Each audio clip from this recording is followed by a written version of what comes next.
Jerry Jeudy was by far the Cleveland Browns' biggest addition of the offseason, and it's really starting to show why the Browns had so much faith in him. We'll talk about it. Your latest Locked On Browns starts now.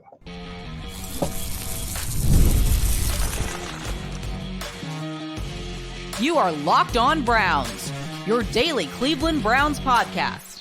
Part of the Locked On Podcast Network, your team every day.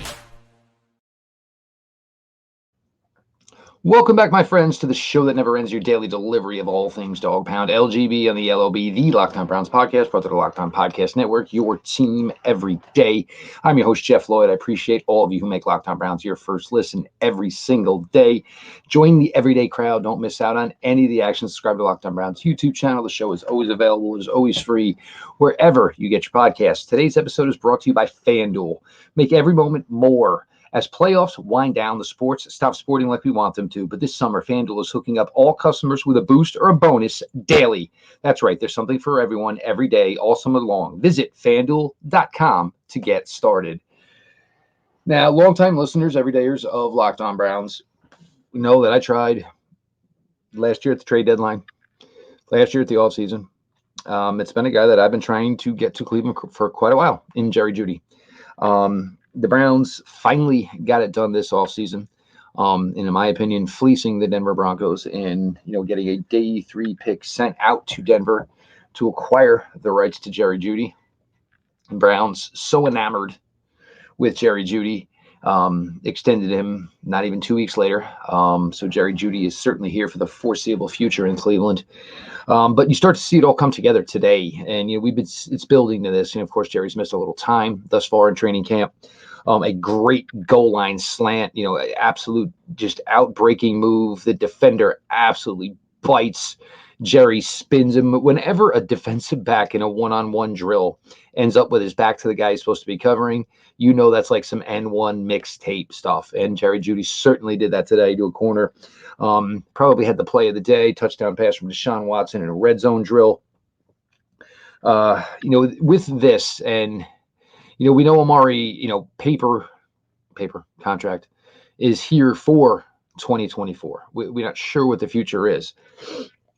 And so the Browns, in the way that they do things and trying to, cover a hole 1 year ahead of time, as opposed to when it arrives, the Browns feel that the potential is there for Jerry Jeudy to be their number one wide receiver of the future. Whatever you feel about his time in Denver, and, there can be beliefs as to why there were issues for Jerry Jeudy, certainly, in his time in Denver. But over his final 2 seasons at Alabama, 2,500 yards receiving, almost 25 touchdowns. And this is, of course, when he was playing with the Jalen Waddles of the world and, playing with Tua Tagovailoa. So there was no question about the talent that Jerry Jeudy has. Denver, nothing has worked out the last few years, certainly for the Denver Broncos. Quarterback play, thought they were getting an upgrade with Russell Wilson. They certainly didn't. They got what was left of Russell Wilson, and even, Pittsburgh's got what even's left of Russell Wilson. But, the Browns and, David Njoku certainly signed long-term. Jerry Jeudy signed long-term. Decisions to be made on Amari Cooper, decisions to be made on Elijah Moore. Cedric Tillman going into year 2 of a 4-year rookie deal. David Bello going into year 3 of a 4-year deal. Jamari Thrash on a rookie deal. It's starting to really, really, it's got a lot of chops to it, a lot of teeth to it, as far as, what the Browns can do as far as their skill receiving guys. I've talked a million times about, how I feel there needs to be more at the tight end position. We'll see the way that plays out over the coming weeks to come. But so far, this Jerry Jeudy edition is looking like it's going to be a home run hit. Jerry most likely is not going to play until the Seattle game. Coach Stefanski announced today that starters will not play again this week in the preseason game on Saturday. And I wouldn't be too alarmed by that. These practices on Wednesday and Thursday, which we'll get to in segment 2 with the Minnesota Vikings, these are grueling. These are taxing joint practices, and these guys are certainly getting more reps out of this than they certainly would, within a preseason game. And we talked about it and the importance of the joint practices. Coaches are able to work together. Browns coaches, Vikings coaches, as far as what they want to get in, what they feel they want to work on. So it ends up being basically a scripted game, a scripted scrimmage. And Just allows for more efficient and better work under a quicker time. You're not dealing with TV timeouts, any of that thing, none of that stuff. But I'm excited. I'm really excited about, seeing what Jerry Jeudy can do. I think this is going to be a career year for Jerry Jeudy. I think he's going to, best his career marks in receptions, in yards, in touchdowns. I think it's all coming together. I think it just gives Deshaun Watson just yet another option that he can have faith in. And, I know a lot of people and a lot of the naysayers basically keep bringing up that, the Browns are doing all this and, trying to hedge their bet because Deshaun's not playing to where they feel he, should be. If that's what you believe, that's what you believe. The Browns are taking advantage of every opportunity in front of them, taking advantage of every opportunity of a large salary cap, taking advantage of the fact that they have an owner that is willing to put his money and his dollar signs on the line for his team to be successful. So the fact that you have 2 former first-round picks at wide receiver, you have a former second-round pick, you have a former third-round pick, 2 third-round picks, and a day 3 pick in Jabari Thresh, that you have all these guys there. It's not. You're flooding a positional group. And you have what you think are the today players in Coop and Jeudy, and future guys to break out, this year, next, Tillman, Moore after his 55 reception season last year, and then a future certainly for Jamari Thrash. And then there's the role that David Bell can play in all this. Well, you have a player like David Njoku, who just came into his own last season. Look, the offensive line is an issue, we know. And I am starting to get a little bit aggravated with the coverage and some of the shots that's being taken at the offensive line right now, because it's not like this is their top unit that is struggling. If it was their top unit, if Jed Wills was out there, if Jack Conklin was out there, I'd have my concerns as well. I would. Jed Wills did work out today before practice. The Athletic Zach Jackson talked about it. Zach was brief. Jed was out there doing a little working out, had a knee brace on, obviously, I guess, right, coming back from knee surgery. But again, this seems like something that's just not getting asked about enough, approached enough. Like, what is the plan? Obviously we're not going to see them again until earliest would be Monday. It's not like anybody's coming in tomorrow or Saturday, certainly. So, what is the plan? Are they still, are they progressing? Has the rehab plan slowed down? They were so honest and forthright about what the whole plan was with Deshaun. We just don't seem like we're getting that same one here for Jack Conklin, and certainly for Jedrick Wills, who are badly needed 24 days away from the opener. We mentioned joint practices. We'll talk some joint practices. Your latest Locked On Browns continues. Appreciate it for being along for the ride.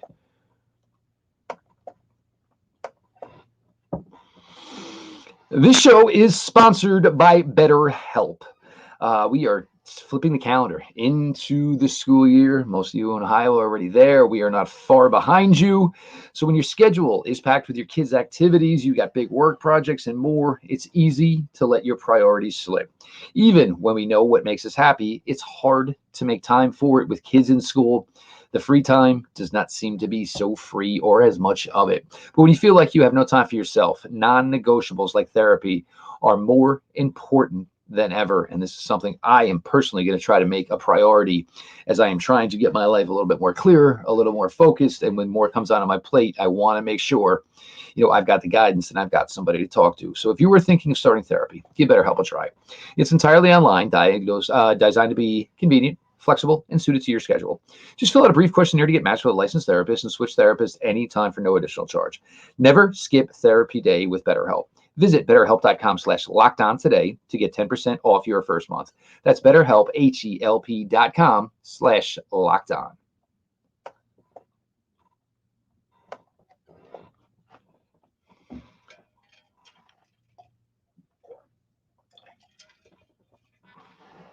Your latest Locked On Browns continues. Your host, Jeff Lloyd. Appreciate everybody who makes the show their first listen every single day. The everyday crowd you do not want to miss up. Subscribe to Locked On Browns YouTube channel. Become an everydayer. Show is always available. It's always free wherever you get your podcasts. Now, we talked, second of joint practices today. A little bit cleaner. certainly some jawing, and these are going to go on. And look, this is just the nature of the beast. When you've been beating on your teammates and just within each other for 3 weeks, it hits a breaking point, and you just need to start going against people that you just generally don't care about as much as you do your teammates. So there was some more jawing today. I don't think it was reaching the levels of where it was yesterday. The Vikings certainly don't want to say played better offensively. The Vikings played tougher today. The offensive line for the Vikings still having their issues, certainly dealing with, Myles Garrett of the world. And you got to keep in mind that, the Browns defense is out there and looking as good as they are with no Denzel Ward, with no Greg Newsome. Jordan Hicks is not participating. Dalvin Tomlinson is not participating. You didn't have Zadarius Smith out there in team stuff today, although he did return to practice for the first time in 10 days after his injury scare about 10 days ago. So you keep in mind that they're playing the way they are, but missing really some key guys as well. So certainly that is impressive as far as, where this team is gelling on the defensive side of the ball. With the mentioning of you don't have Greg Newsome and you do not have Denzel Ward, you're really getting some really, really good play from second-year cornerback Cam Mitchell at Northwestern. Of course, one of the guys that I was really excited about, and it was going to be interesting how he could transition, because it was going to be one of those guys that if he was going to hit, he was going to hit right away. And we're talking about rookie cornerback out of South Dakota, Myles Harden. Myles Harden got reps with the first team today, had another interception yet today. Physical guy, nuanced guy, hardworking guy. I've gotten to talk to a couple of people, and they just rave about the work ethic that is done outside of practice and outside of the scope that we all get to see. So it's really, really been nice to see Myles Harden develop. It's to the point where Myles Harden's probably going to make this team, and it's almost going to be a no-brainer. Khalief Haliesse had another interception today. Second-year guy as well. If you remember, he came in on cutdown day. He was originally part of the Chiefs organization, and he ended up making his way to the Cleveland Browns right after final cutdowns. Spot could be tough for him. The Browns are deep. They are deep on the defensive side of the ball, and it's going to be really difficult. Positive sign is they might have some guys they might be able to trade, so they might not have to release everybody. You don't want to have to cut guys, just because you have to. If there is value and teams covet and need, hopefully you can turn certain players into draft choices. Look, the offensive line, and I'll continue to harp on it, but look, it doesn't deserve basically the terror and rain that's being dropped down upon it. You were missing you were missing quality players. You were missing starters.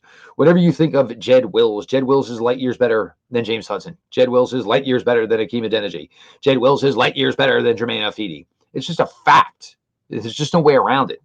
Jack Conklin not being there. And look, DeJuan Jones, is he struggling? I would say no. Minnesota's got ball players too. You got to keep that in mind, of course. But Jack Conklin, we're talking about a guy who was a two-time All-Pro. It's not like he's any slouch. So, that is certainly, something that you have to keep your mind on when you were talking about this. Look, if you want to say you're concerned because these guys aren't here, that's fine. But if you're basing, where the Browns are going to go in 2024 off of watching James Hudson take snaps at left tackle, then we all know the way it's going to go. And it's not going to go very well. But the point is, these guys should be back. I think. I hope. Again, anybody. Can we get an offensive tackle update, for God's sakes? Deshaun Watson, look, when he wasn't harassed, look, there was completions to Amari Cooper in the end zone, Jerry Jeudy in the end zone. David Njoku did not do much today. David was walking around after practice, joking with some of the guys on the Vikings. So I don't know if David maybe threw up the flag and just called it a rest day for himself. You got to remember, David's not been involved the entire time this entire summer, so it would be understandable. And again, seventh year, you're not worried about the David Njokus of the world. You're certainly not. It's about finding the depth and who's developing and who's going to be able to step in. It's certainly not a question about whether or not what 85 can do in a joint practice against the Minnesota Vikings. Run game still not really getting anywhere. Certainly could have again, trace to the offensive line. And it seems like we're having the same conversations every single day, which kind of get a little bit brutal and get a little bit tough. But, Deshaun, Jameis certainly had their moments today. I love the fact that they do the 2 minutes. I love they do the 1 minute from the opponent's 45. I mean, that is great stuff to work in because, and again, the reason you do this in a joint practice, you can't guarantee you're going to get a 2 minute offense to run it in a preseason game. You can't, opportunity you're going to run a 1 minute. You can't get a guarantee that you're going to be able to get to run some red zone work. 1st and 10 from the 20. You don't get any guarantees in a preseason game that you're going to be able to work on these things. And it's one thing to do it against your own team, but it's a whole other thing to do it against, obviously, an opposition, And I thought Coach Stefanski put up a great point today in talking about how they're going into this preseason game. And Coach actually came up with a great point, which I truly, truly liked. And it was, it's not so much about the install right now, because you install what you want in, but now you have to start catering your play calling to what you think the personnel on the field does well. Now, that's certainly, A, it's tricky, but B, that's how you can get more success within a preseason game. There are certainly certain facets of this offense, that they believe Deshaun Watson will excel in. But God forbid they have to put Jameis Winston on the field. You don't think Jameis Winston, you're not going to call as many rollouts. You're not going to expect Jameis Winston to pick you up 4 yards on a 3rd and 3, and he can give him the option to keep the ball himself and just get the yardage, get the first down. So, and this is what you talk about with this, but, it's not going to be Jameis or nor Deshaun on Saturday against the Vikings. It will be Dorian Thompson-Robinson, who is going to start this week. Thanks, guys, because that was the correct way to go about this. And it's also going to be Tyler Huntley. Tyler Huntley threw a couple of nice balls out there today in red zone as well. Which shouldn't shock anybody. You talk about a former Pro Bowl quarterback, right, guys? So, and as far as the coverage and everything today, look, you like to see that the young guys are excelling. Certainly, Greg Newsome seemed pretty positive around the fans yesterday and kind of letting people know that he thinks he's really close. He thinks he shouldn't miss the opener. Don't know how that works. Couldn't tell you. Again, some of these mysteries right now for the Browns are a mystery. Injuries are a mystery, which stinks, certainly, because, everybody's got a lot of, hopes and high hopes for this season, and you want as many of the top 53 players available to the Cleveland Browns for week 1, and certainly for week 2, 3, 4, 5, 6, 7, 8, 9, 11, 12, 13, 14, 15, 16, 17, 18. Yeah, right? So, you get a lot out of it. The Browns probably, tomorrow should be quiet, even if they're in the building. I doubt it's going to be anything that media is present for. Quiet, quick walkthrough, and then, we'll talk to everybody, Saturday from First Energy as the Browns will get ready to tee it up against the Minnesota Vikings. For the Vikings, certainly made a mixed bag this week. J.J. McCarthy now out for the season. Jordan Addison, the news was good, but it's not like Jordan Addison's going to be playing this week. Probably wasn't going to play anyway. You saw a great rep today. I'm sorry, I forgot about this. Martin Emerson Jr. and Justin Jefferson was great. These guys were all over each other for a couple of days, and I think that was probably what everybody there wanted to see, was one of the better cornerbacks that the NFL doesn't know about against one of the NFL's greatest wide receivers, and did not disappoint Martin Emerson with a big interception today. I did not want to forget that one. I can't believe I missed that in my notes. We're going to continue on here, your latest Locked On Browns. There's some guys changing the landscape about whether or not they're going to make this team, and we are going to talk about that next. Your latest Locked On Browns continues.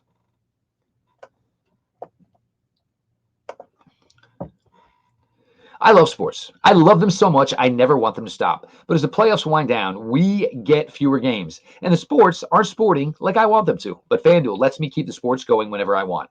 All I have to do is open the app and dream up bets anytime I'm in the mood. And this summer, FanDuel is hooking up all customers with a boost or a bonus daily. That's right. There's something for everyone every day all summer long. So head over to FanDuel.com and start making the most of your summer. FanDuel, official sports betting partner of Major League Baseball.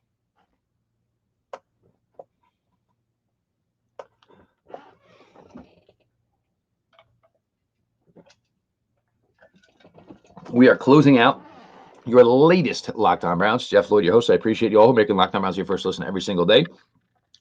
The Everyday Gig crowd just keeps growing and growing. Don't miss out. Subscribe to Locked On Browns YouTube channel. Show is always available. It's always free wherever you get your podcasts. Talking, obviously, Jerry Jeudy and the impact that I believe Jerry Jeudy is going to have. This is going to be the best year of Jerry Jeudy's career. It would not stun me if statistically Jerry Jeudy outproduces Amari Cooper this year. But now we're going to talk some guys who maybe the landscape of whether or not, they're going to make this team has changed. With D'Anthony Bell missing as much time as he has, Still, and D'Anthony Bell hasn't done anything yet. Brady Breeze. Brady Breeze signed June 5th by the Browns. Very, very quiet signing. Career, University of Oregon, some time in the NFL. But you look around and 39 just makes plays. And not a knock on D'Anthony Bell, but D'Anthony Bell, I just don't see as a guy who's got a roster spot locked down. Brady Breeze is a year younger than D'Anthony Bell. Breeze will turn 27 in October. D'Anthony will turn 28 in October. So it's not like there's big trade-off there. Neither one of them is making any money. So it's not like a lock that somebody's going to be there by what they're making as opposed to the other one. But Brady Breeze was all over the field Saturday against the Packers. Had a really nice stick today in 11 on 11. And I think there's going to be a chance here. Look, we know it's going to be Thornhill, Delpit. Delpit had a nice rep against J.J. Jefferson today as well. And McLeod. McLeod kind of took a Veterans Day off today. But that 4th and 5th safety spot where, Hickman's around, and then maybe D'Anthony Bell, those were your 5 from last year. But I got to be honest with you, I really think the opportunity is there for Brady Breeze to maybe knock D'Anthony Bell off his spot here. You just go out, you take every opportunity you get, you keep plugging along, and Brady Breeze, he keeps, we talk about stacking wins, and Brady Breeze continues to stack wins as the weeks go on. Michael Dunn is still not doing anything. And Michael Dunn has been a holdover here for quite a long time as a reserve offensive lineman for the Cleveland Browns and has shown the ability to play in several positions. But we know who the starting guards are, and certainly that is Joe Bitonio and Wyatt Teller. We know Zach Zinter, who had a ridiculous pancake today, and a guy absolutely just buried him. Wyatt Teller was pretty geeked up about it. So we know Zach Zinter is making this team. Then you get to a player like Javion Cohen. And look, it's not a knock on Michael Dunn. But the question would be, is with Michael Dunn on the roster for about $1 million, is Michael Dunn even the third guard? If something goes wrong and somebody's going to go in and play guard and step in for either Wyatt Teller or for Joel Bitonio, if Zach Zinter is going to go onto the field before Michael Dunn, then I don't know necessarily why we need Michael Dunn here. Not a knock. He's been a good player, a solid performer, but not doing anything as of yet in this camp. Going to make a little bit of money. If there is a team that maybe needs a starting guard or even a third guard, and I'm the Cleveland Browns, I'm taking calls on Michael Dunn. It's nothing personal. It's business. And, Javion Cohen started against the Packers. There's probably a damn good shot Javion Cohen's going to start this week against the Minnesota Vikings. And as much as the Browns have talked about him, as much effort as they put into getting him here as an undrafted free agent, you have to believe that there is a true path to making the roster for Javion Cohen. So, that way you would have your today guards in Teller and Bitonio, and possibly your future guard duo in Zinter and Javion Cohen. So for me, Zach Zinter, not that it was a question, but I think Zach Zinter may be affecting Michael Dunn. Jamari Thrash, and the battle for wide receiver 6 could go a million different ways, and it certainly could have special teams value into it, and it certainly could have return ability valued into it. And I don't want to knock a guy like Michael Woods, who's really put it all together. But I really like what I see with Jamari Thrash. And wearing that number 80, you see some moves every now and then, and it kind of gives you a little reminiscence. Not that Jarvis Landry was this freakish athlete, because he wasn't. But Jarvis Landry could twist some dudes. And I see a lot of that in Jamari Thrash. He gets a lot of guys going one way, and then they end up looking foolish as Jamari is now cut and gone the other way. Jamari Thrash, I do believe highly that he will be a guy that makes this roster. But I think he might be further along down the road than maybe anybody in Cleveland anticipated. I think Jamari Thrash is ready to go and could be a contributor. I'm not saying a big one, but could be a minimal contributor if called upon this year. It has really, really gone well for Jamari Thrash to this point. Siaki Ika, look, the situation with Michael Hall, we know Michael's legal issues that he's facing, has a hired representation, suffered a stinger in Wednesday's practices, did not participate today. Coach Stefanski made it sound like he could be on the shelf for a little bit. So that is the latest, certainly, with Mike Hall. Siaki Ika, it's just not there. I'm hoping for it because I'd love for the Browns to have one more hefty or zero presence on that, interior D line. It just doesn't look like it's coming together. Siaki Ika's really got to string together some positives here really, really quickly. Otherwise, I'd rather you take a gamble on a guy like Juwan Briggs. We know what Maurice Hurst is capable of, and as far as the success of the team. Hopefully things as far as the legal process go in the favor of Mike Hall, and the Browns get their second round pick, hopefully in totality for the 2024 season. Again, something we're just going to have to monitor as the days and weeks go on. I am Jeff Lloyd, your host here at Locked On Browns. I appreciate everybody who makes Locked On Browns their first listen every single day. The everyday crowd is a bunch of filthy animals, but they're my filthy animals. I suggest you join the filthy animals. Subscribe to Locked On Browns YouTube channel. Show is always available. It's always free wherever you get your podcasts. We'll get a little pregame out here for you on Friday. We'll be here right after the game ends on Saturday against the Minnesota Vikings. But this has been your daily delivery of all things Dog Pound. LGB on ELOB. Let's go Browns.